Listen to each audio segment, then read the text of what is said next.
ભગવતે વાસુદેવાય. ઓમ નમો ભગવતે વાસુદેવાય. ઓમ નમો ભગવતે વાસુદેવાય. ઓમ નમો ભગવતે વાસુદેવાય. ઓમ નમો ભગવતે વાસુદેવાય. ઓમ નમો ભગવતે વાસુદેવાય. હરે કૃષ્ણ.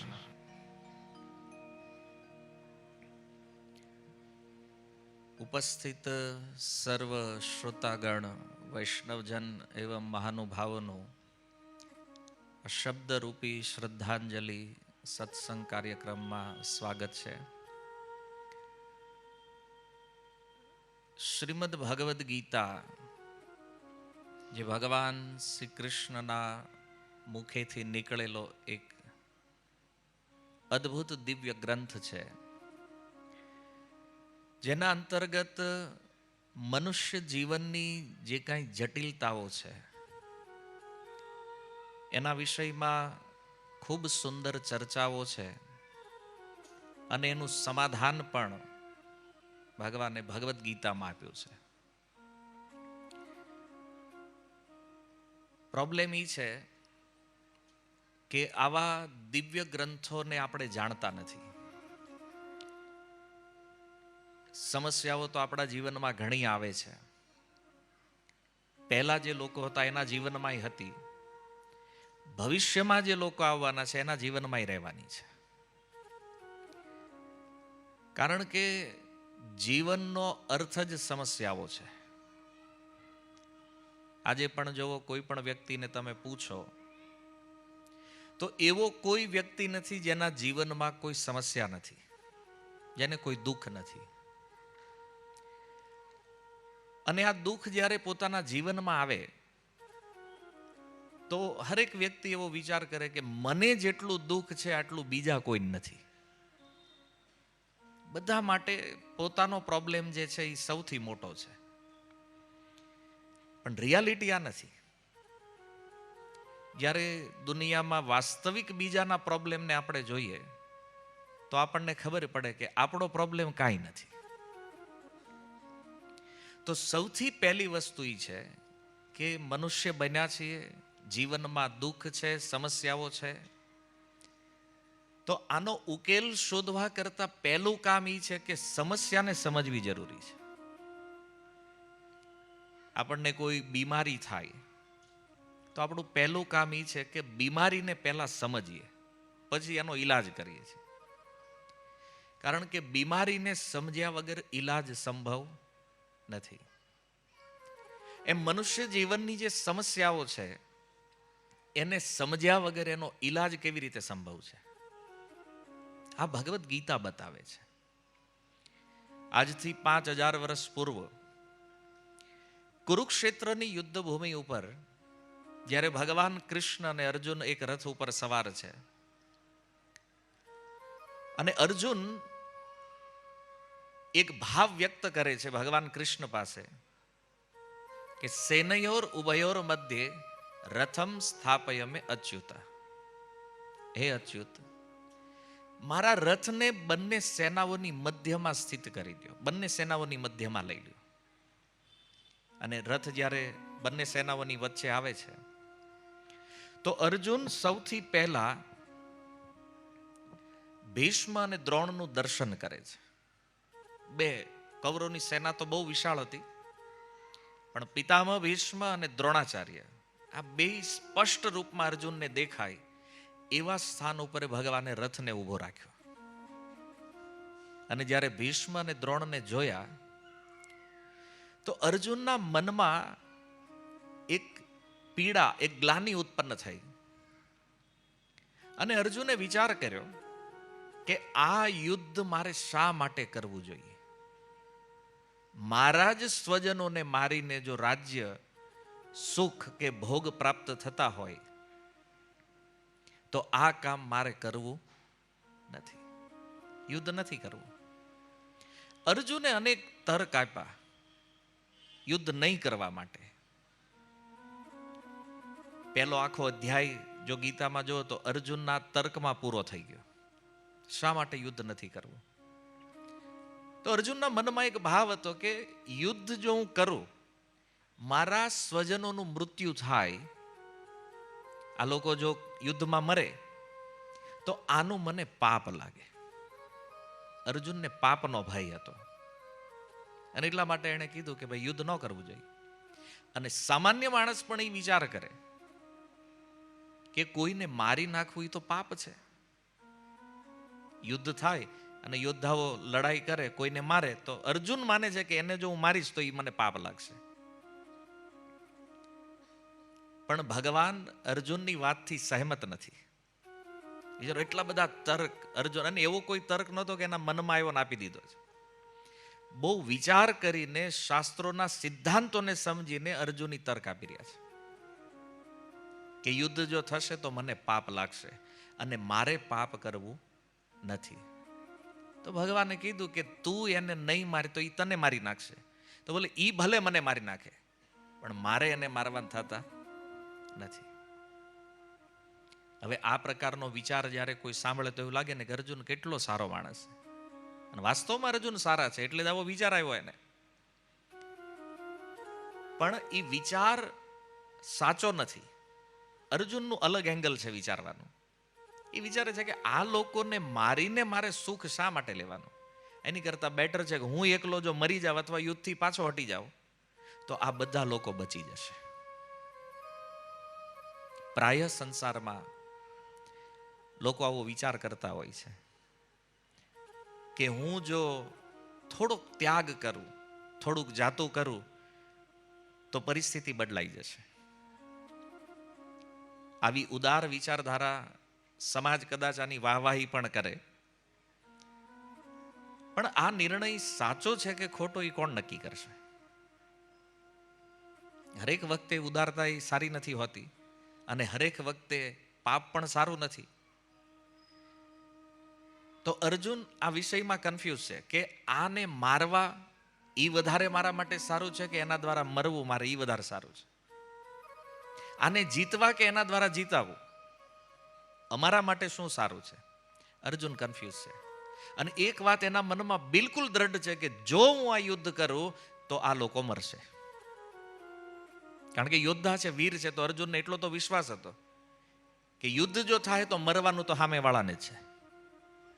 કારણ કે અર્જુન કોઈ સામાન્ય યોદ્ધા નથી. ભગવાન એને સમજાવે છે. જ્યારે અર્જુને આ તર્ક પોતાનો પ્રસ્તુત કર્યો તો ભગવાન કૃષ્ણ કહે છે કે અર્જુન, શું લાગે છે તને? તું જો યુદ્ધ કરીશ તો જ આ મરવાના છે. ભગવાન કે માની લે આ યુદ્ધ આપણે અહીં રોકી દઈને ઘરે વયા જાય પાછા, તો શું આ બધાનું મૃત્યુ નહીં થાય? અને એક સુંદર શ્લોક ભગવાને કીધો, અધ્યાય 2, 27 નંબર. ભગવાન કહે છે અર્જુન, જાતસ્ય હિ ધ્રુવો મૃત્યુ ધ્રુવમ જન્મ મૃતસ્ય ચ તસ્માત અપરિહાર્યર્થે નત્વમ શોચિતુમ અર્હસી. હે અર્જુન, જાતસ્ય હિ ધ્રુવો મૃત્યુ, જાતઃ જેનો જન્મ થયો છે આનું મૃત્યુ નિશ્ચિત છે.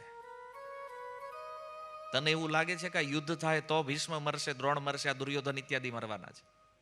અને તમે વિચાર કરો કે હાલો પરિસ્થિતિ કંઈક ઉલટી થઈ ગઈ હોત, 5000 વર્ષ પહેલા એ મહાભારત યુદ્ધ ન થયું હોત તો દુર્યોધન જીવતો હોત આજ સુધી, ભીષ્મ જીવિત હોત, દ્રોણ જીવતા હોત નહીં. ભગવાને અહીંયા ક્લિયર સિદ્ધાંત આપી દીધો છે, જેનો જન્મ થયો છે આનું મૃત્યુ નિશ્ચિત છે. મતલબ આવ્યા છે તો એક દિવસ જવાનું છે. અદ્યવા શતાંતેવા, ચાહે કોઈ આજ મૃત્યુ પ્રાપ્ત કરે કે કોઈ અનેક વર્ષો પછી, અનેક સમય પછી પ્રાપ્ત કરે. સંસારની સ્થિતિ એવી છે કે જ્યારે કોઈ અન્યના મૃત્યુને જોયે, કોઈ બીજાને મરતા જ્યારે જોવે ને ત્યારે માણસને શોક બહુ થાય છે. અને ભગવાન અહીંયા કહે છે નત્વમ શોચિતુમ અર્હસી, અર્જુન તારે શોક ન કરવો જોઈએ. ભગવાન ના પાડે, શોક કરવાની જરૂર નથી મૃત્યુ ઉપર. શા માટે? અચ્છા, ઘણી વાર સલાહ પણ લોકો આપતા હોય કે ભાઈ કોઈનું મૃત્યુ થયું હોય, સાંત્વના આપતા હોય કે ભાઈ શોક ન કરવો જોઈએ.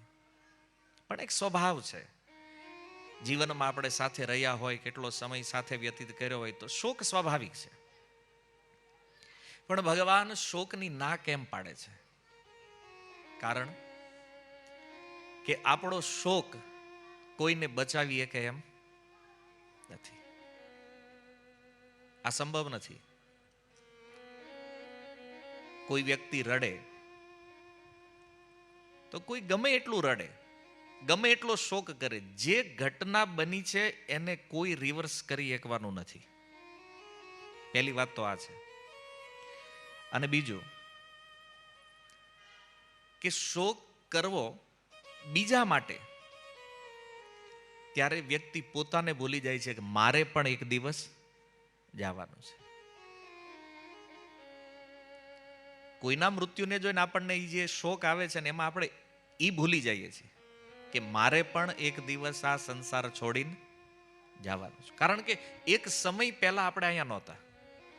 આજે આપણે જે એજમાં છીએ, કોઈ 20 વર્ષ, 50 વર્ષ, 60 વર્ષ, આ સમય પહેલા આ સંસારમાં આપણે નહોતા. આજે છીએ અને આવનારા સમયમાં પાછા નહીં હોઈએ. આપણે અજર અમર સિદ્ધાંત છે. અને એવું નથી કે આ જ્ઞાન ભગવાને આપ્યું ત્યારથી લોકોને ખબર પડી. સંસારમાં પ્રત્યેક વ્યક્તિઓને ખબર છે કે આપણે એક દિવસ જવાનું છે. એવું નથી કોઈ જાણતું નથી, બધા લોકો જાણે છે. છતાં પ્રોબ્લેમ એ છે કે આને સમજવા નથી માંગતા. જાણકારી બધા પાસે છે. તો આના માટે એક સુંદર કથા છે. એક ગામ હતું. એ ગામની અંદર એક સ્ત્રી રહેતી હતી, વિધવા હતી, અને એને એક જ પુત્ર હતો. હવે સમય ગયો અને પુત્રનું મૃત્યુ થઈ ગયું. વિચારો, વિધવા સ્ત્રી છે, એકનો એક પુત્ર છે, અને એનું મૃત્યુ થયું છે. તો એ સ્ત્રીનો શોક તમે સમજી શકો છો, એનું દુઃખ કેટલું હશે. ગામ લોકોએ કીધું કે હવે આ બાળકને સ્મશાન લઈ જવાનો સમય થયો છે તો તમે જવા દો, પણ એ શરીર છોડવા તૈયાર નથી. તો વિશેષ રૂપથી જ્યારે ગામ લોકોએ વિચાર કર્યો કે આ હવે છોડે એમ તો નથી, અને કરવું શું, તો એ ગામમાં એક બુદ્ધિમાન માણસ હતો. એણે કીધું કે ભગવાન બુદ્ધ અહીંયા નિકટમાં આવ્યા છે, તો એક કામ કરો ને એની પાસે મોકલી દો, કદાચ એ એને સમજાવીએ કે સાંત્વના આપીએ કે. તો ગામ લોકોએ કીધું કે કાંઈ વાંધો નહીં, એક કામ કર, તારા પુત્રને સ્મશાન ન મોકલવો હોય અમને કોઈ વાંધો નથી, પણ આ પુત્રને જીવિત કરવો હોય તો બુદ્ધની શરણમાં જા. હવે કોઈ માતાને આવું સાંભળવા મળે આવી સ્થિતિમાં તો સમજીએ કે એનો ભાવ. તરત પોતાના પુત્રને લઈ અને આવ્યા જ્યાં બુદ્ધ વિહાર કરે છે. એક વૃક્ષ નીચે બેઠા છે, ચરણમાં ઈ શવને રાખી દીધું અને કીધું, મહારાજ, લોકો કે તમે ભગવાન છો તો મારા પુત્રને જીવિત કરી શકશો તમે? તો બુદ્ધ કહે છે, હા, એમાં શું વાત છે, હું જીવિત કરી દઉં. તો એ ખુશ કે આ પુત્રનું મૃત્યુ થયું છે ને હવે જીવિત થઈ જાય. તો એને કીધું કાંઈ વાંધો નહીં, હું એને જીવિત કરી શકું છું. પણ બુદ્ધે કીધું એક શરત છે. શરત શું છે? ગામની અંદર જાઓ, કોઈના ઘરેથી એક મુઠ્ઠી રાઈ લેતી આવો. એક મુઠ્ઠી રાઈ મળે, પુત્ર જીવિત થઈ જાય. તો એ સ્ત્રીએ કીધું કે એમાં શું વાત છે, હમણાં જઈને લઈ આવું. પણ બુદ્ધે કીધું એક શરત છે, એવા વ્યક્તિના ઘરેથી લઈને આવો જ્યાં કોઈનું મૃત્યુ ન થયું હોય આજ સુધીમાં. તો એ ગઈ પેલા ઘરે, કીધું ભાઈ એક મુઠ્ઠી રાઈ આપો, લઈને આવ્યા. જેવી રાય આપી તો એણે કીધું કે એક પ્રશ્ન છે, શું તમારા ઘરે કોઈનું મૃત્યુ થયું છે? બોલે હમણાં 5 વર્ષ પહેલા દાદા ગુજરી ગયા છે. તો કે નહીં હાલે, આ તમે લઈ જાઓ. બીજા ઘરે ગયા તો કે હમણાં થોડા સમય પહેલા મારા દાદી ગુજરી ગયા છે. કોઈએ કીધું પત્ની ગુજરી ગઈ છે, કોઈ કે પતિ નથી, કોઈએ કીધું બાળકો ગુજર્યા છે. બધા કોઈને કોઈ વ્યક્તિનું મૃત્યુ થયું છે. તો થોડા ઘર સુધી આ પ્રક્રિયા ચાલી તો એને સમજ આવી કે આ દુનિયામાં એવું કોઈ ઘર નથી જ્યાં કોઈનું મૃત્યુ નથી થયું. કોઈ એવું ઘર છે? કદાચ એ ગામની વાત છોડો, આજે પણ આખા સુરતનો સર્વે કરો તો કોઈ એવું ઘર મળે જેમ કે અમારા ઘરે આજ સુધી કોઈનું મૃત્યુ નથી થયું. મતલબ આ નિયમ છે સંસારનો. જાતસ્ય હિ ધ્રુવ મૃત્યુ. જન્મ થયો છે તો મૃત્યુ થશે. એટલે ભગવાન કહે છે તસ્માત અપરિહાર્ય. અર્જુન, આને રોકી એકાય એમ નથી. તું શું કામ શોક કરે છો? તું નહીં લડે તો આજે ઊભા છે ને એને મરવાનું તો છે જ. તું યુદ્ધ કરીશ તો પણ એનું મૃત્યુ છે, નહીં કરી તોય મરવાના છે. મૃત્યુ માટે યુદ્ધ કારણ નથી. અને આપણે સંસારમાં મૃત્યુના બાહ્ય કારણો ઉપર ચર્ચા કરતા હોઈએ છીએ. પેલાને આ હતું ને એટલે મૃત્યુ થયું, ઓલા નામ હતું એટલે મૃત્યુ થયું, આ ન હોત તો એ બચી જાત. કેટલા દિવસ? આખો સંસાર માને છે કે કૌરવોના મૃત્યુનું કારણ મહાભારતનું યુદ્ધ છે. પણ ભગવાનની વાતનું ખંડન કરતા શ્લોકમાં કહે છે કૌરવોના મૃત્યુનું કારણ મહાભારત નથી, એના મૃત્યુનું કારણ જન્મ છે. આ સંસારમાં કોઈ મરે જ શું કામ? કારણ કે એને જન્મ લીધો છે એટલે એ મરે છે. જો જન્મ જ ન થાત તો મૃત્યુનો પ્રશ્ન જ નથી. તો મૃત્યુનું કારણ જન્મ છે. આપણે જે માનીએ છીએ બધું અહીંયા બાહ્ય રૂપે એ નથી. તો જેવી રીતે મૃત્યુનું કારણ જન્મ છે, એવી રીતે કોઈને પૂછો કે જન્મનું કારણ શું છે? તમે જો સાયન્સ થોડું ઘણું જાણતા હોવ તો ખ્યાલ હશે કે કારણ અને પ્રભાવનો એક સિદ્ધાંત છે, કોઝ એન્ડ ઇફેક્ટ.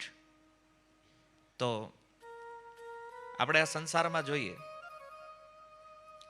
હરેક વસ્તુનું કોઈને કોઈ કારણ હોય. જેવી રીતે કોઈ વ્યક્તિનું મૃત્યુ થયું છે એટલે કોઈ પણ વ્યક્તિ સમજી શકે કે આનો ક્યારેક જન્મ થયો છે. જન્મ થયો એટલે જ મૃત્યુ થયું છે ને આજે. એવું તો કોઈ નહીં કે મરી ગયો તો એટલે પાછો મરી ગયો. મૃત્યુનું કારણ મૃત્યુ નથી, મૃત્યુનું કારણ જન્મ છે. આજે કોઈના ડિવોર્સ થાય તો ડિવોર્સનું કારણ શું છે? મેરેજ. વિવાહ થયા છે એટલે ડિવોર્સ થયા છે ને. વિવાદ ન થયા હોય એના ડિવોર્સ થાય નહીં. તો ડિવોર્સ જે છે એ પ્રભાવ છે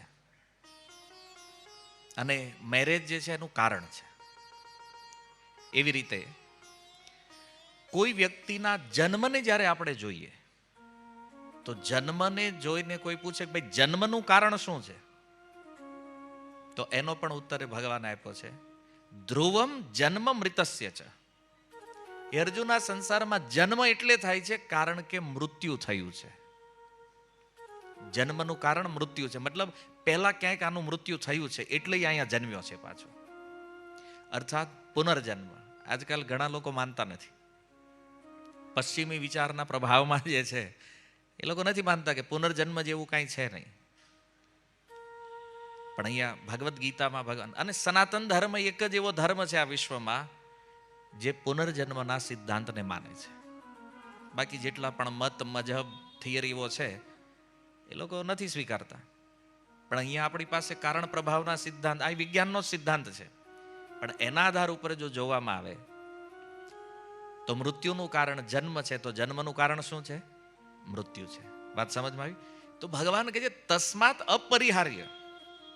અર્જુન, તું આને રોકવા માટે સમર્થ? તું આમાં કાંઈ કરીએ કેમ નથી?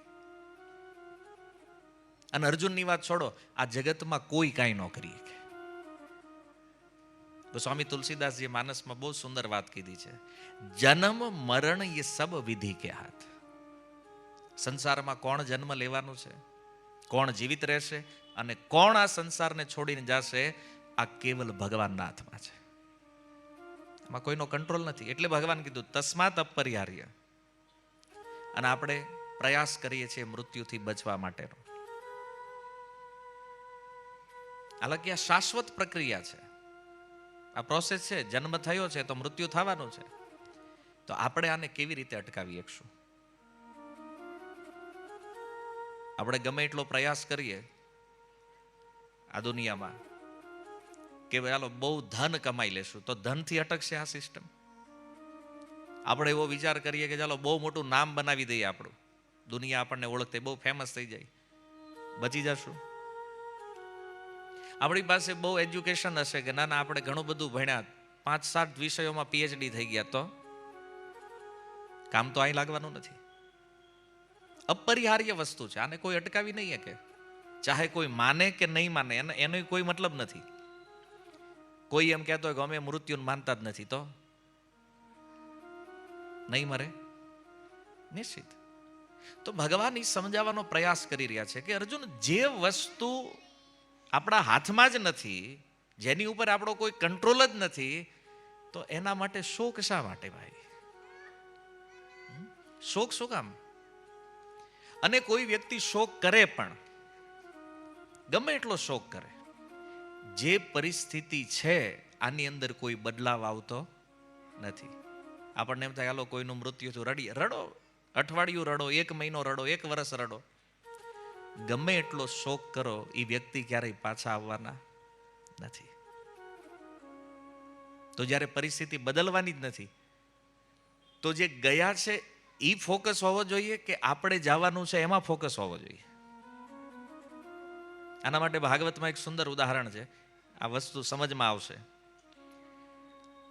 એક જંગલમાં એક પક્ષીની એક જોડી હતી, કુલિંગ પક્ષી, જેને આપણે ગુજરાતીમાં હોલો કે હોલા જોઈએ ને. તો 2 પતિ પત્ની એક ઝાડ ઉપર રહેતા હતા, સુંદર મજાનો માળો બનાવેલો, એમાં 2-4 બચ્ચાઓ હતા.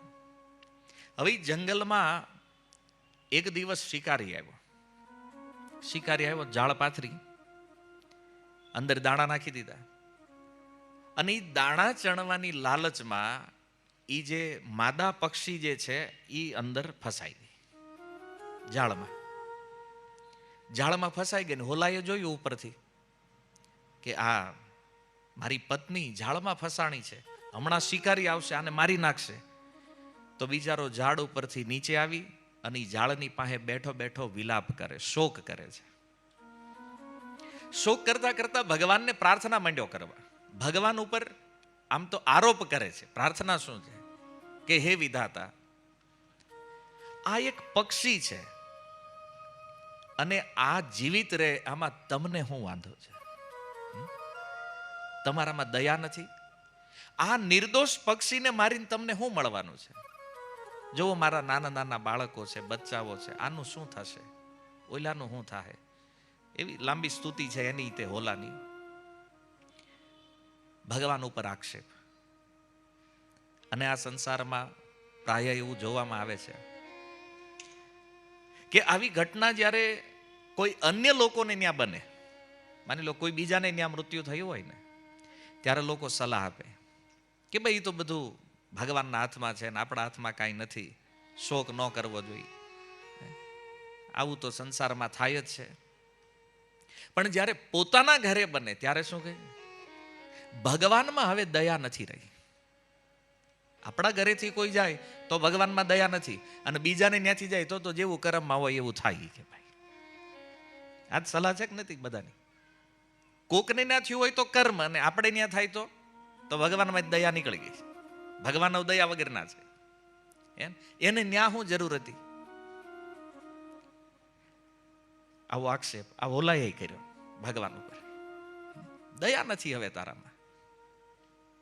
હવે હોલો આ બેઠો બેઠો વિચાર કરે, એમાં એ ઝાડ પાછળ શિકારી છુપાયેલો, અને શિકારીએ બાણ માર્યું, હોલો મરી ગયો, પત્ની જીવતી જ હજી. જેના માટે શોક કરે છે ઈ છે હોલો ઉકલી ગયો. શિકારી જે છે ને એ કાળ છે, અને ઈ દેખાતો નથી. ઝાડ પાછળ છે ને, આપણે સંસારમાં વિલાપ કરતા હોય, કમ્પ્લેન કરતા હોય, ભગવાન ઉપર ક્યારેક આક્ષેપ કરતા હોય, પણ આપણી માથે રહેલા કાળને આપણે જોતા નથી. કે ઈ શોક કરવા રહેશું તો એલો કાળ ક્યારે આક્રમણ કરી દે, અને જેની હાટું શોક કરવી ઈ કદાચ રહી જાય, આપણે પહેલા નીકળી જાવ. હોલો મરી ગયો. તો એની પત્ની જે છે ઝાડમાં, શિકારી એને મારી નાખી. ઓલા બચાવ આવ્યા ઉપરથી શોક કરતા કરતા, એને મારી નાખ્યા. આ ઘટનાનો સાર ઈ છે કે બીજાના માટે શોક કરવા રહેશું ત્યારે કાળ આપણને ક્યારે પકડી લેશે આની પણ આપણને ખબર નથી. એટલા માટે ભગવાન કહે છે, અર્જુન, શોક કરવાની આવશ્યકતા નથી. આપણે કારણને નહીં જાણવાના કારણે આપણને શોક થાય છે. અને જો શોક એટલે ભગવાન ના પાડે છે કે આપણા બીજા જીવનનો આધાર જે છે ને આની ઉપર છે. શોક કરતા કરતા માની લો આપણું મૃત્યુ થઈ જાય તો બીજા જન્મમાં દુઃખ તો છે.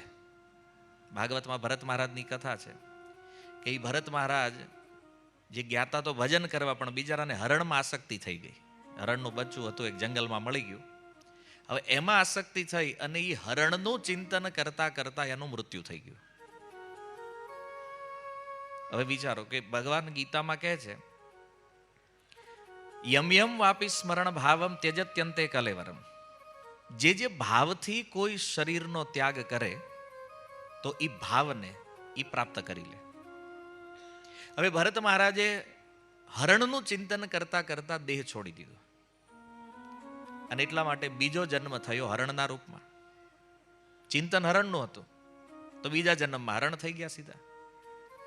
હવે પ્રશ્ન એ છે કે એણે તો આટલું ભજન કર્યું હતું, ભક્તિ કરી હતી, અને ખાલી મૃત્યુ સમયે હરણનું ચિંતન થયું, એમાં હરણ તો આ તો થોડું અન્યાય થયો હોય એવું લાગે છે આપણને.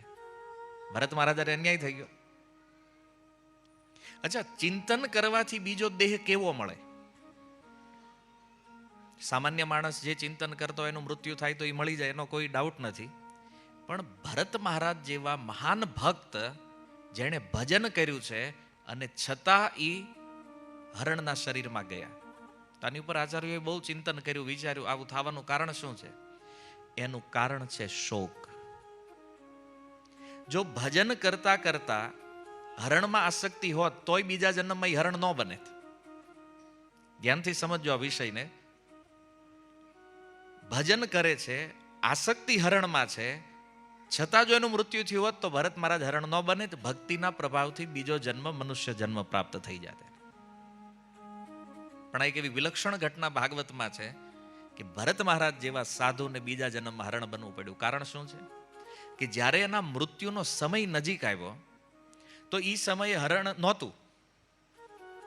હરણ વયું ગયું કે એક જંગલમાં, અને આ બાજુ મૃત્યુનો સમય આવી ગયો. હવે મૃત્યુની સ્થિતિ શું હોય છે? અભ્યાસ જેનો હોય ને જીવનમાં, એનું સ્મરણ સૌથી વધારે થાય. આ વસ્તુ સમજો. જ્યાં આપણું મન અભિનિવેશ થઈ ગયું છે, આ મૃત્યુ સમયે સ્મરણમાં આવે, અને એ અનુસાર પછી દેહ નક્કી થાય. તો હવે ભજન છોડીને આમને તો રાત દિવસ હરણનું ચિંતન હતું, તો હરણને યાદ કરતા કરતા શોક કરવા લાગ્યા ભરત મહારાજ કે અરે રે, આ હરણ ક્યાં ગયું છે? કોઈ પશુઓએ આને મારી તો નહીં નાખ્યું હોય? જો આ પૃથ્વી ઉપર એના સુંદર પગલા દેખાય છે. આ પૃથ્વી કેટલી ધન્ય છે કે આ હરણના પગલા એને પ્રાપ્ત થયા છે. આવી હરણમાં આસક્તિ એની. અને એ શોકની અવસ્થામાં ભરત મહારાજનું મૃત્યુ થયું, અને જેનું પરિણામ એ થયું કે પૃથ્વીનો ચક્રવર્તી સમ્રાટ રાજા હતો, છતાં બીજા જન્મમાં હરણ બનવું પડ્યું. મૂળ કારણ સ્મરણ નથી. પ્રસંગ જ્યારે વાંચે ત્યારે કથાઓમાં પણ આ પ્રસંગ એ જ રીતે વર્ણન થાય છે કે ભાઈને સ્મરણ હતું હરણનું, અને એટલા માટે એ હરણ બની ગયા. નહીં, સ્મરણ તો હરણનું હતું, પણ એ હરણના સ્મરણ કરતા એનું ભજન અનેક ગણું વધારે હતું. પણ હરણ બનવાનું કારણ છે શોક. આસક્તિ હોય અને એમાં પણ વ્યક્તિ જો શોક કરતા કરતા દેહનો ત્યાગ કરે ત્યારે ઈ સ્મરણના ફળ અનુસાર એને દેહ પ્રાપ્ત થઈ જાય, નહીતર કર્મ અનુસાર થાય. અને જો ત્રીજા જન્મમાં ઘટના ઉલટાઈ ગઈ, બીજા જીવનમાં હરણ બન્યા તો ત્રીજા જન્મની અંદર પાછા મનુષ્ય જન્મ પ્રાપ્ત થયો, ફરીથી મનુષ્ય બન્યા, બ્રાહ્મણના પરિવારમાં જન્મ થયો, ત્યારે નામ એનું ભરત થયું, અને જેને આ દુનિયા જડ ભરતના નામથી ઓળખે છે. આ એના 3 જન્મોની કથા સુખદેવજી કહી રહ્યા છે. તો વિચાર એ કરવાનો છે કે ગીતાના આ 27 નંબરથી 30 નંબર સુધીના જે શ્લોક છે એમાં ભગવાન હરેક શ્લોકમાં કહે છે, અર્જુન નત્વમ શોચિતુમ અર્હસી, શોક કરવો જોઈએ નહીં.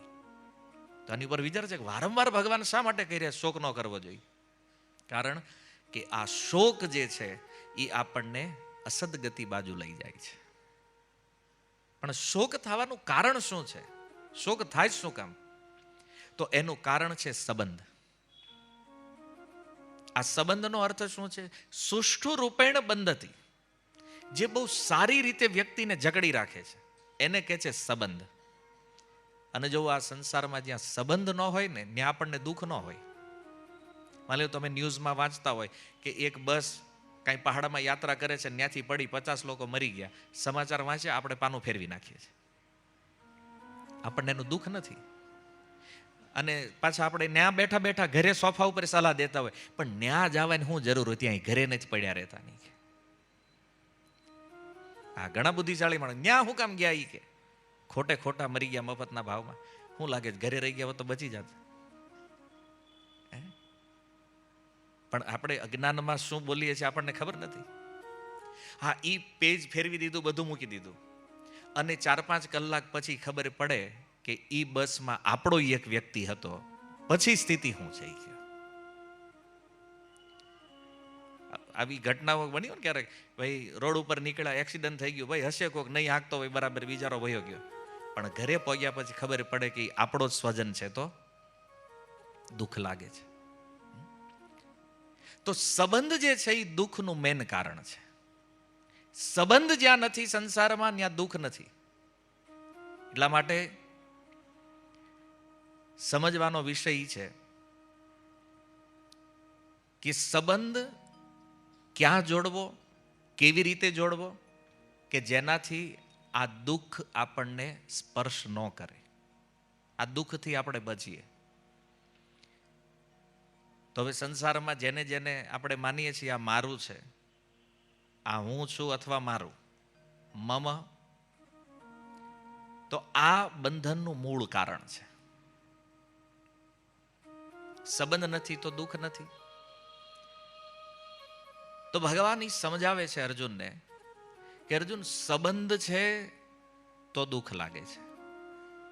તો આ સંબંધને આપણે સમજવું પડશે કે સંબંધ ક્યાં બનાવવાનો છે, તો આ દુઃખની સ્થિતિમાંથી આપણે બહાર નીકળી જઈએ. ખોટી જગ્યાએ જ્યારે સંબંધ બન્યો છે એટલે આપણે દુઃખની અનુભૂતિ થાય. હવે તમે વિચાર કરો, કોઈ વ્યક્તિ જેને ઈ માનતો હોય કે આ મારા છે, તો આપણે સ્વજનોને જ માનતા હોય, મોટા ભાગે સ્વજનો હોય, મિત્રો હોય, આપણી આજુબાજુ રહેવાવાળા જે લોકો છે એને, જેના કારણે આપણે દુઃખ અનુભવીએ છીએ. અને તમે એવું નહીં વિચારતા કે આ બધા સંબંધો ખાલી મૃત્યુના સમયે દુઃખ આપે છે. તત્વથી વિચારો, જીવતા આપણને દુઃખી કરવા વાળા કોણ છે? કોણ દુઃખી કરે છે? ઈ જે આપણી આજુબાજુમાં છે. પાકિસ્તાન વાળા દુશ્મન છે, પણ એ અત્યારે આપણને અહીં દુઃખી નથી કરતા. અહીંયા જે આપણી તકલીફ છે એ કોનાથી છે? આપણી જ આજુબાજુનો સ્ટાફ જે છે એ બધો. શું કામ દુઃખ આપે છે? સંબંધ આ મારા છે, બનાવ્યું છે ને. સંબંધ દુઃખનું કારણ છે.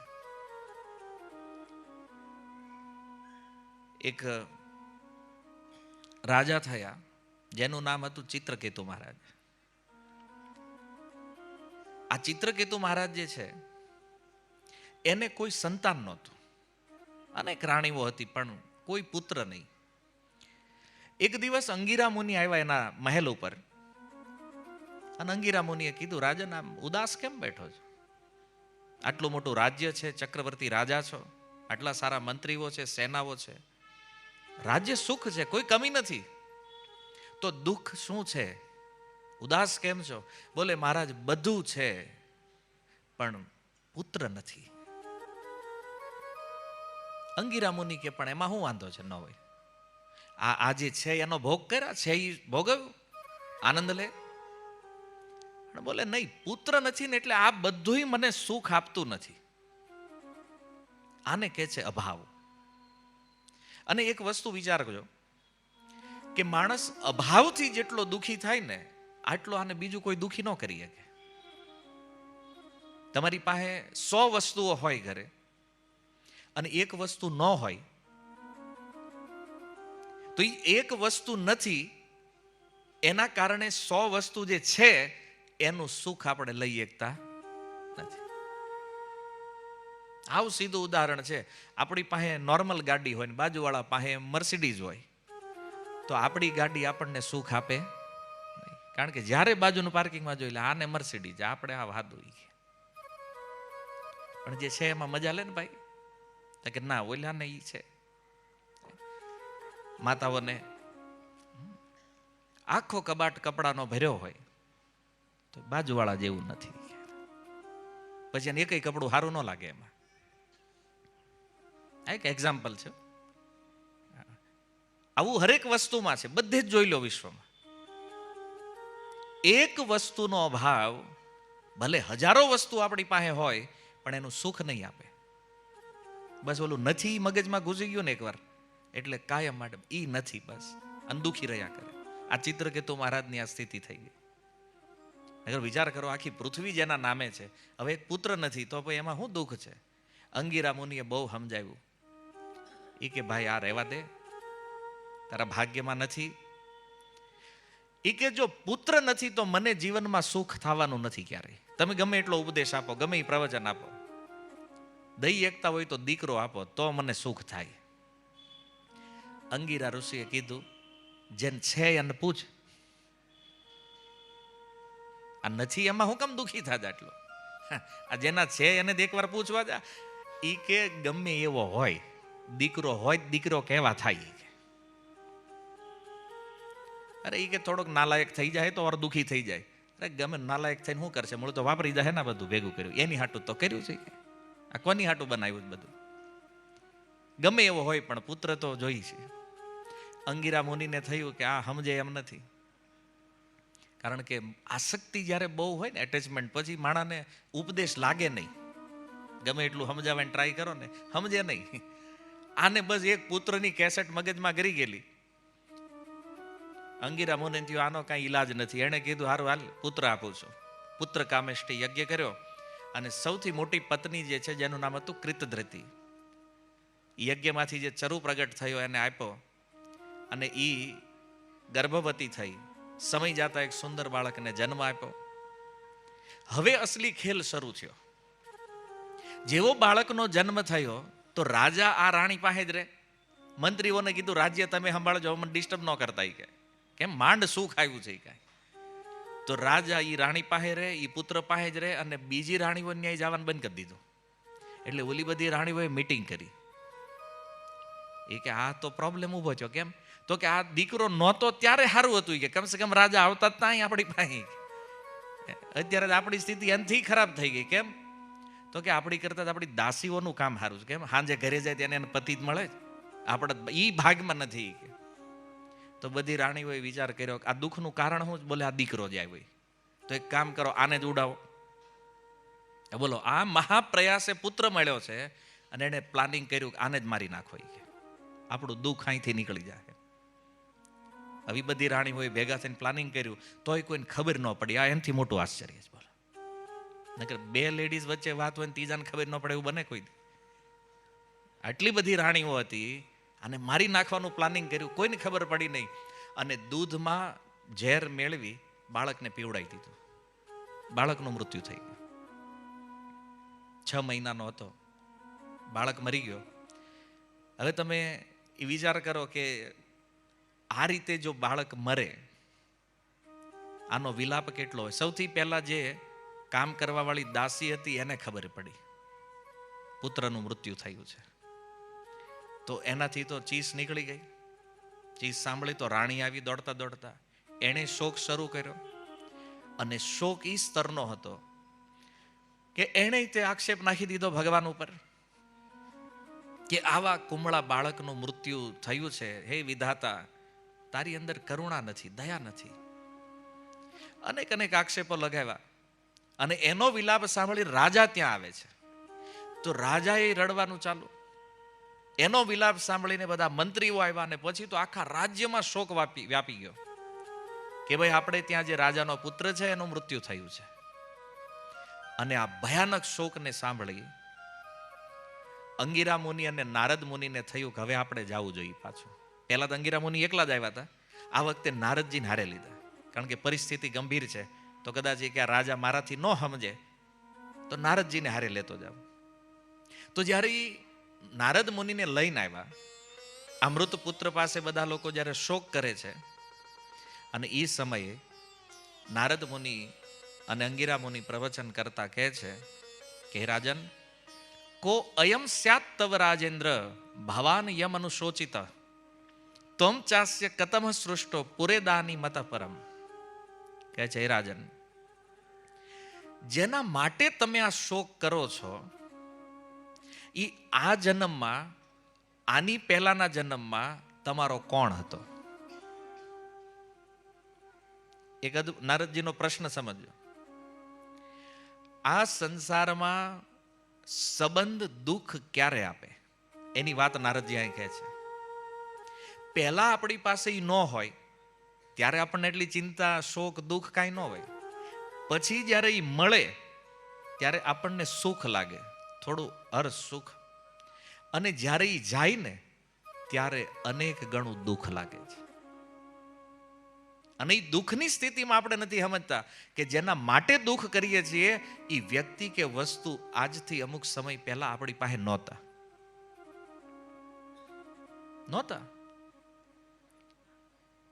માની લો દીકરો, હવે વિવાહ થયા હોય, દીકરો ન હોય, ત્યાં સુધી તો આનંદ કરતા હોય કપલ.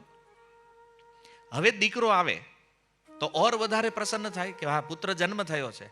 અને એ જ પુત્ર પાછો મરી જાય ત્યારે પાછું દુઃખ લાગે, અનેક ગણો શોક. પણ એ વિચારો, આ નહોતો પહેલા, તો હવે આટલું દુઃખ શું કામ? કારણ સંબંધ એટલો ગાઢ થઈ ગયો એટલે દુઃખ લાગે છે.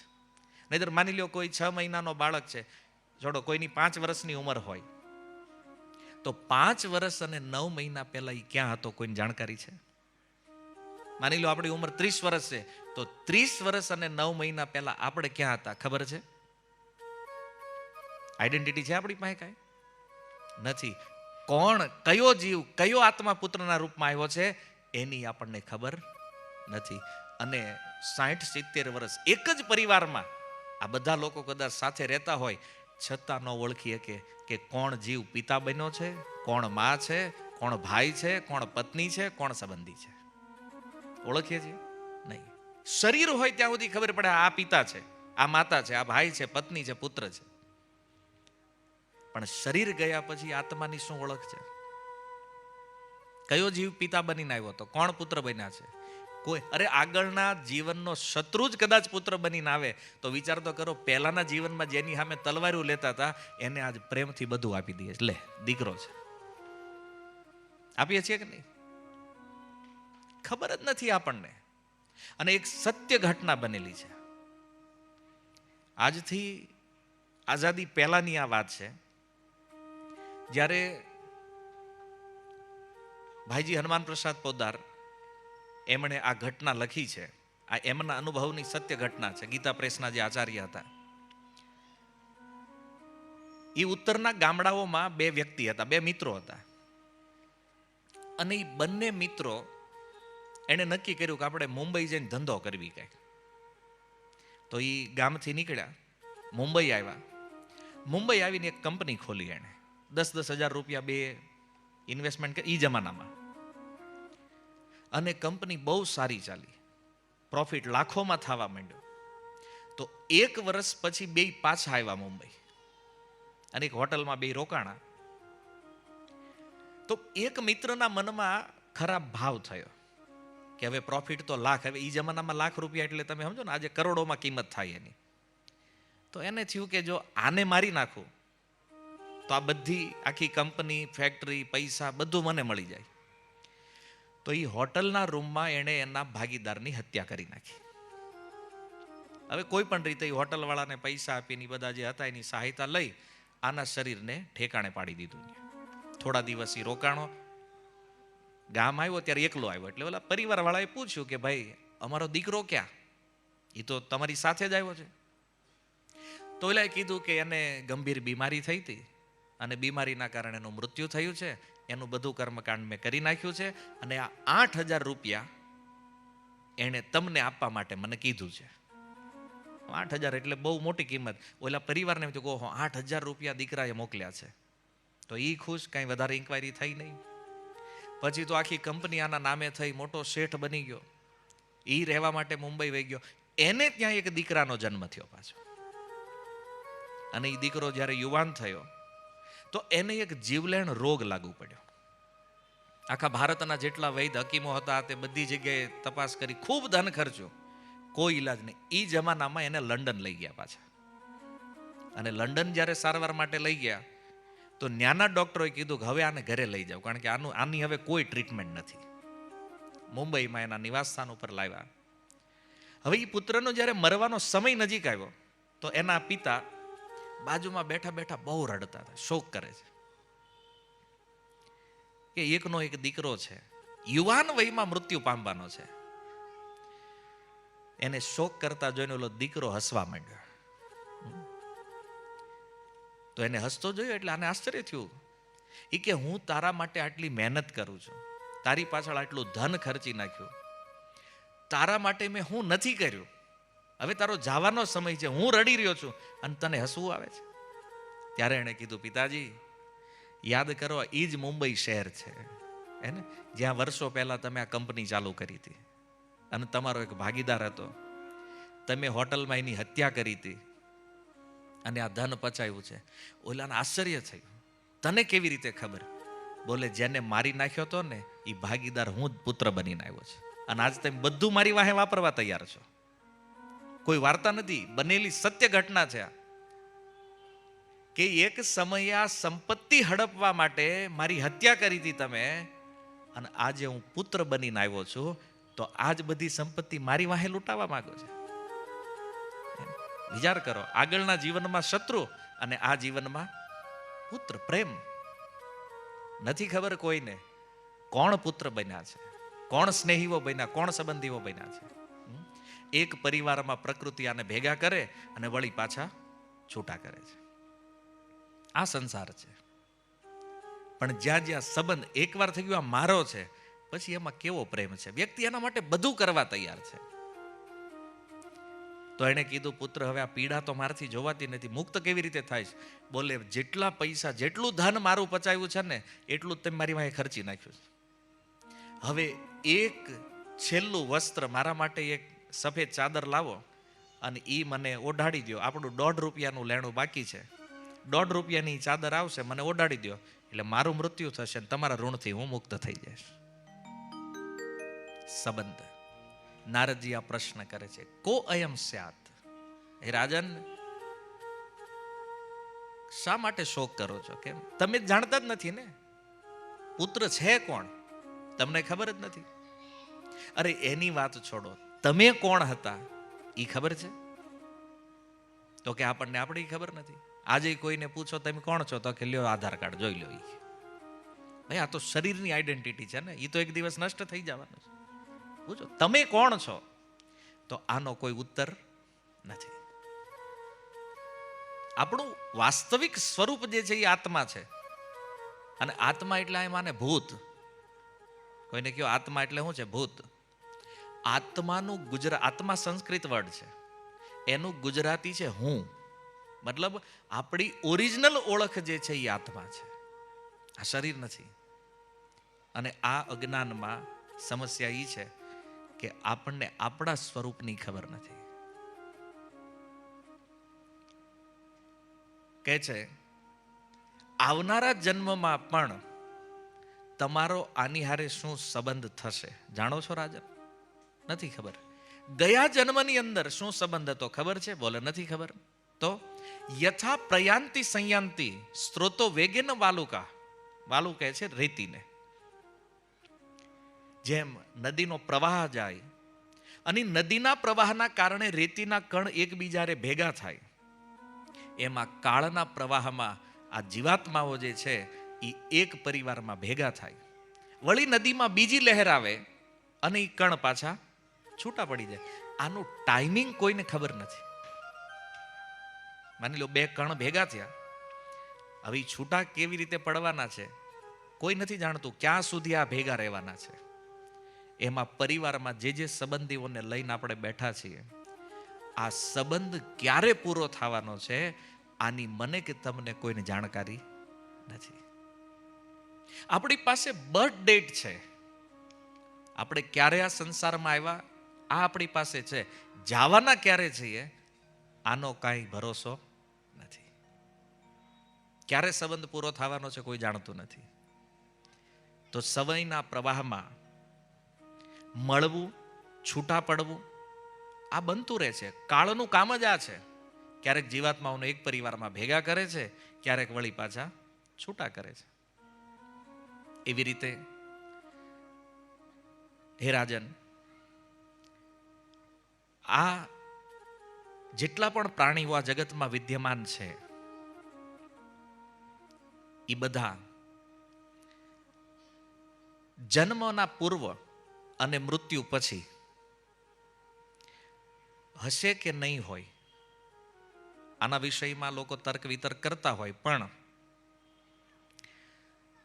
વાત ગીતા ઈ કહે છે કે શરીરો બને છે, નષ્ટ થાય છે, અને આ બધું આપણે અનુભવેલું છે.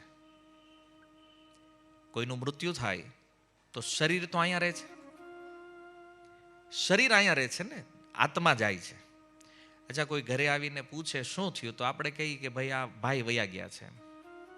ભાઈ વયા ગયા સાચું, તો અહીંયા તો છે, બોડી તો છે.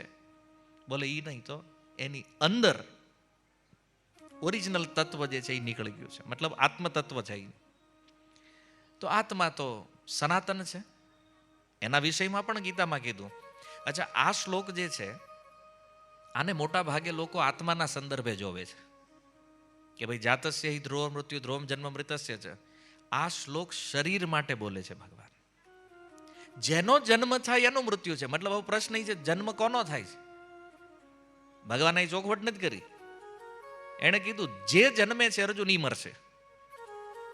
તો જન્મે જ કોણ? શરીર. તો મૃત્યુ કોનું થાય છે? શરીરનું. એનો મતલબ સંસારના બધા જીવ અજર અમર છે. મૃત્યુ શું છે? એક શરીરમાંથી બીજા શરીરમાં જવાની પ્રોસેસ છે.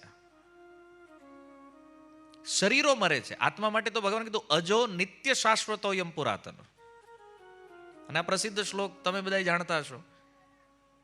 ગીતામાં જે ભગવાન બોલ્યા છે, નૈનમ છિંદંતી શસ્ત્રાણી.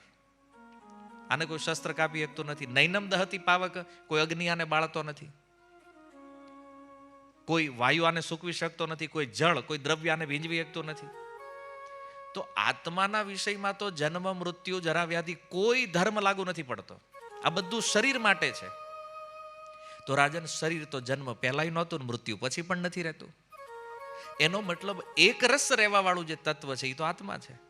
અને આત્મા ક્યારેય મરતો જ નથી. તો હવે નક્કી કરો, શોક કોના માટે કરો છો? આ વાત સમજમાં આવી કે ઉપરથી જાય એવું લાગે છે? શરીર મરે છે, આત્મા નથી મરતો. તો હવે પ્રશ્ન એ છે કે આપણા ઘરે કોઈનું મૃત્યુ થાય, આવી ઘટના બની અને બધાના ઘરોમાં બનતી હોય છે, તો લોકો શોક કરે છે. અને પ્રશ્ન એ છે કે તમે શોક કોના માટે કરો છો? શરીર માટે કે આત્મા માટે?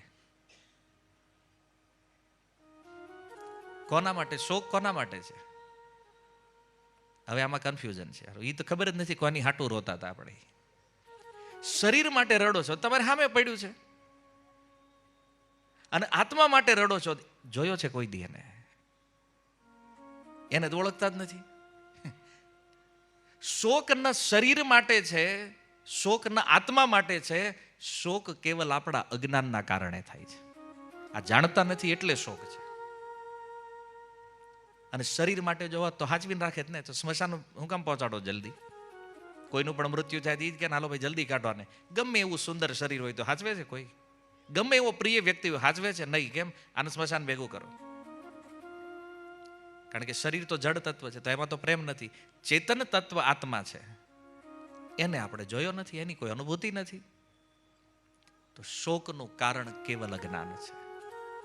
નારદ મુનિ સમજાવે છે. જો એટલું સુંદર પ્રવચન છે,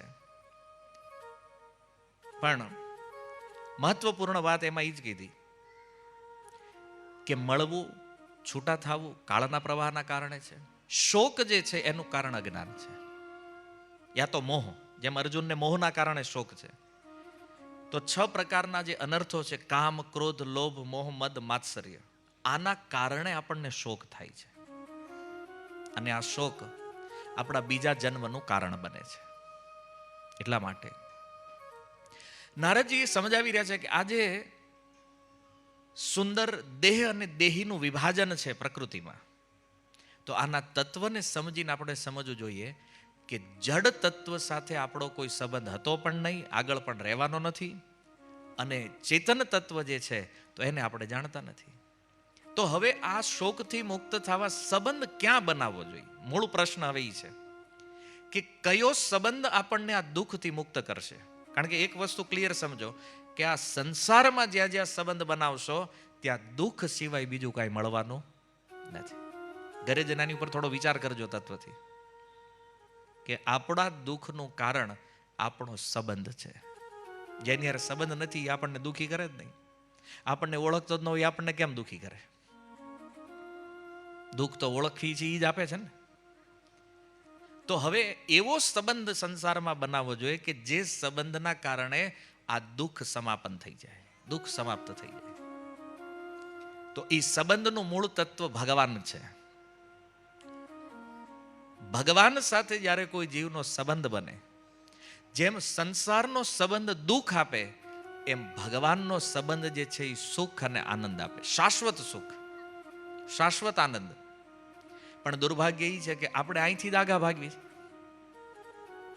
સુખ શોધવા માટે આ સંસારમાં આપણે શું પ્રયત્નો નથી કર્યા? કેટલું ખોટું બોલ્યા છે, કેટલા ધંધામાં આમ તેમ કરી નાખ્યા છે. આ બધું કર્યું છે ને આપણે એના માટે કર્યું? સુખ માટે મળ્યું છે?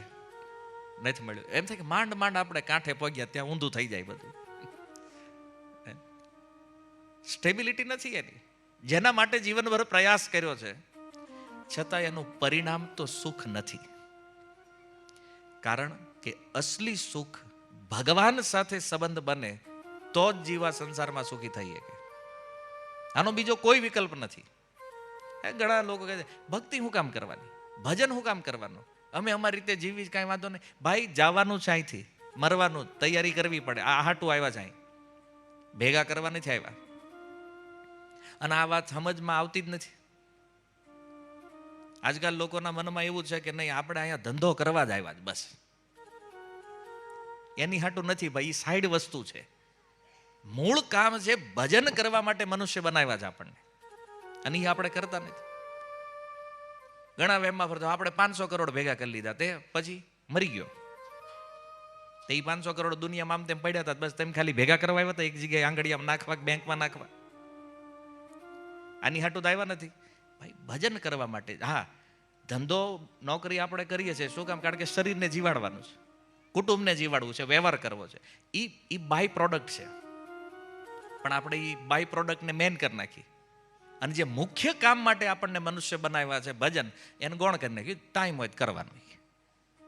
કાં તો કે ભક્તિ કરાય, આમાં બહુ ઊંડું ન ઉતરાય. એટલે ધંધામાં તો ડૂબી ગયા છો તમે. હાવ જ્ઞાન જ કહેતા કે આમાં બહુ ઊંડું ન ઉતરાય. માની લો હવે તમારામાંથી કોઈ નવા સત્સંગમાં મંદિરે આવતા થાય ને તો સલાહ તો બીજાની જ હોય, જોજો આમાં બહુ ઊંડું ન ઉતરાય. તમને ધંધામાં કોઈએ કીધું કે આમાં ઊંડું ન ઉતરાય? એમ નથી. કારણ કે આપણને સલાહ દેવા વાળા હોય એને ન હોય તો પછી આપણને શું સલાહ આપે? જે પોતે જ જીવનના ઉદ્દેશ્યને જાણતા નથી, હવે એવા લોકો પાસે સલાહ લેવું તો થાય હું? આ થવાનું જ.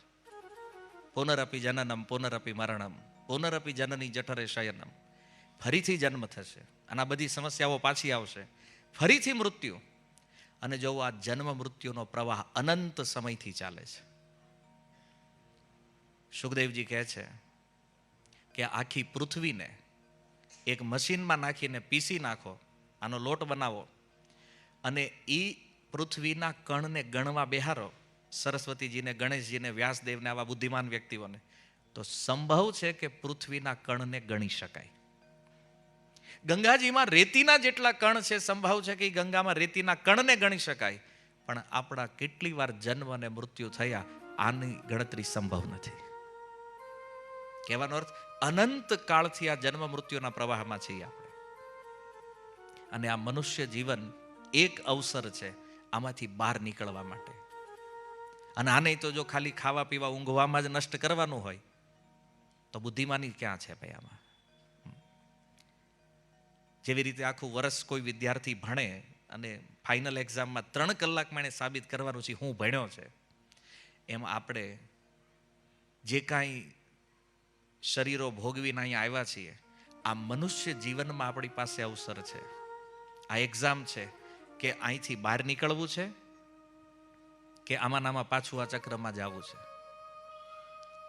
એક્ઝામ પાસ નહીં કરે ને જેમ એ જ ક્લાસમાં બેસવું પડે, એમ મનુષ્ય જીવન લઈને જેણે પોતાની મુક્તિ નિશ્ચિત નથી કરી, એને પાછું પુનરપી જનનમ, પુનઃ પાછું જન્મ આવશે. અને જન્મ થાય એટલે જે પ્રોબ્લેમ અત્યારે અનુભવો છો, આ સનાતન પ્રોબ્લેમ છે, એ પાછા આવશે. આ જન્મમાં જેમ મૃત્યુનો ભય છે, એમ પછીના જન્મમાં પણ મૃત્યુનો ભય. વિચારો, અનેક વાર આપણા જન્મ થયા છે, અનેક વાર મૃત્યુ થયા છે, છતાં એ ભય આજે પણ બનેલો છે. આ મૃત્યુનો અને જન્મનો ભય એટલે છે કારણ કે જીવનમાં ભજન નથી કર્યું આપણે. આ નથી કર્યું. અને ઘણાને હજી આ લાગતું નથી કરવા જેવું છે. એ કે આ કાંઈ ન કરાય, ધંધો કરો જાનમાં નહીં. બસ એટલું મગજમાં ઘૂસી ગયો ધંધો. અને આવશે સ્મરણમાં ઈ તે યમ યમ વાપી સ્મરણ ભાવમ, ગીતાનો સિદ્ધાંત. પણ યાદ રાખો કે આ મનુષ્ય જીવન અતિ દુર્લભ છે. અને એમાં આપણું કાર્ય એક જ છે કે આપણું મૃત્યુ આવે એ પહેલા આપણે આ સમસ્યાનું સમાધાન કરી લેવું જોઈએ. તો સમાધાન એ છે કે સંબંધ ભગવાન હારે જોડવો પડશે.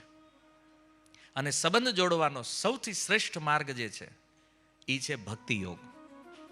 શાસ્ત્રોમાં અનેક યોગની ચર્ચા છે, પણ ગીતામાં ભગવાને કીધું કે સર્વોત્તમ યોગ જે છે એ ભક્તિ યોગ છે. ભક્તિ સરળ છે. સંસારમાં કોઈ ક્વોલિફિકેશન વગર બધા લોકો ભજન કરી શકે. આમાં કોઈ યોગ્યતાની જરૂર નથી. અને એટલા માટે કળિયુગમાં એટલી સરળ વસ્તુ છે આ. શ્રીમદ ભાગવતના અંતમાં સુખદેવજી કહે છે કે કલેર દોષે નિધે રાજન અસ્તિ એકો મહાન ગુણ કીર્તના દેવ કૃષ્ણસ્ય મુક્ત સંગ પરમ રજેત. કળિયુગ જે છે એ દોષોનો સમુદ્ર છે. કહે છે કલેર દોષે નિધે રાજન અસ્તિ એકો મહાન ગુણ, છતાં આમાં એક ગુણ છે મહાન. શું ગુણ છે? કીર્તના દેવ કૃષ્ણસ્ય, જો કોઈ કૃષ્ણનું કીર્તન કરે, મુક્ત સંગ પરમ રજેત, તો એ મુક્ત થઈ જશે આ સંસારથી. તો ભગવાનના નામનું કીર્તન જે છે આ જ કળિયુગમાં ભજન છે, ભક્તિ છે. સુખદેવજી કહે છે કૃતેય ધ્યાયતો વિષ્ણુ, સતયુગમાં લોકો ધ્યાન દ્વારા ભગવત પ્રાપ્તિ કરે છે. ત્રેતાયામ યજતો મખે, ત્રેતાયુગમાં યજ્ઞ દ્વારા ભગવાનની પ્રાપ્તિ થાય છે. દ્વાપરે પરિચર્યાયામ, દ્વાપર યુગમાં અર્ચનથી, અને કલૌ તદ હરિ કીર્તનાદ, કળિયુગની અંદર કેવલ ભગવાનના નામથી ભગવત પ્રાપ્તિ થાય, ભગવાનથી સંબંધ બને છે. અને આ સંબંધ જ જીવને શાશ્વત સુખ આપે. તો હવે અંતિમ પ્રશ્ન છે કે આવું કેમ? ભગવાનથી સંબંધ જોડીએ તો જ આપણે સુખી થાવી, આવું કેમ? આવું એટલા માટે કે ગીતામાં ભગવાને કીધું મમેવ અંશ જીવ લોકે જીવભૂત સનાતન. હે અર્જુન, આ જીવ જે છે ને એ મારો સનાતન અંશ છે. તો ભગવાન અંશી છે અને આપણે એના અંશ છીએ. તો અંશ જ્યાં સુધી અંશી સાથે સંબંધ નહીં જોડે ત્યાં સુધી આને સુખ ક્યારેય પ્રાપ્ત થવાનું નથી. આ કન્ફર્મ છે. એના અંશ છીએ એટલે ભજન એનું કરવું પડે. ન્યા કનેક્શન નહીં બને ત્યાં સુધી સુખ નહીં આવે. જેમ આપણે અહીંયા લાઇટ જોઈએ છે તો આનું કનેક્શન પાવર હાઉસમાં હોવું જોઈએ ને, કારણ કે મૂળ તો પાવર ન્યા છે. એમ સુખ આનંદનું સ્વરૂપ ભગવાન છે. તો એમાં જ્યાં સુધી કનેક્શન નહીં બને ત્યાં સુધી આપણા જીવનમાં સુખ આનંદ કેમ આવશે? સંભવ નથી. અને અનંત જન્મોથી તો આ પ્રયાસ હાલે છે. એ અનંત જન્મનું જ આ એક જીવન છે જે અત્યારે આપણી પાસે છે. તો આ મનુષ્ય જીવનનો ઉપયોગ કરવો જોઈએ ભગવાનથી સંબંધ જોડવામાં. અને એનો સરળ ઉપાય છે હરિનામ. હરે કૃષ્ણ કૃષ્ણ કૃષ્ણ હરે હરે, હરે રામ રામ રામ હરે હરે. આ સુંદર મહામંત્ર છે વેદોની અંદર, યજુર્વેદ કલિસંતરણ ઉપનિષદમાં. તો આ સુંદર મહામંત્રના જપથી, કીર્તનથી સહજ રીતે ભગવાનથી સંબંધ બને છે. ભલે આપણને કાંઈ શાસ્ત્ર આવડતું હોય, ન આવડતું હોય, આપણે કાંઈ સમજતા હોય, ન સમજતા હોય, કોઈ જરૂર નથી. સિમ્પલ ભગવાનનું નામ લ્યો, ભગવાન સાથે સંબંધ બની જશે. તો આપણે થોડી વાર અહીંયા કીર્તન કરીએ. જેમના માટે આપણે આ સત્સંગ રાખ્યો છે એમના આત્મકલ્યાણ માટે. કારણ કે આમ તો આત્માના કલ્યાણની શાસ્ત્રોમાં હજારો વિધિ છે, પણ શ્રેષ્ઠ વિધિ જે છે એ હરિકથા અને હરિનામ છે.